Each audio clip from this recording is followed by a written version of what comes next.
پاکستان کے نامور گلوکار راحت فتح علی خان نے بھارت میں اپنی گرفتاری کے واقعے کے حوالے سے 11 سال بعد خاموشی توڑ دی ہے۔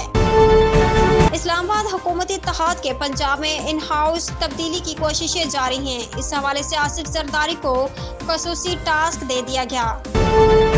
افریقی ملک نائجیریا کے شورش زدہ علاقے میں مسلح افراد کے ایک گروپ نے مسجد پر حملہ کیا اور 19 نمازیوں کو اغوا کر کے فرار ہو گئے۔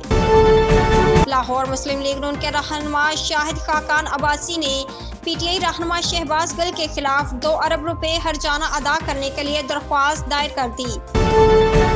لاہور ہائی کورٹ میں وکیل کو سزا دینے کے خلاف وکلاء نے عدالت کے باہر احتجاج کیا، شدید نعرے لگائے اور گیٹ توڑنے کی کوشش کی۔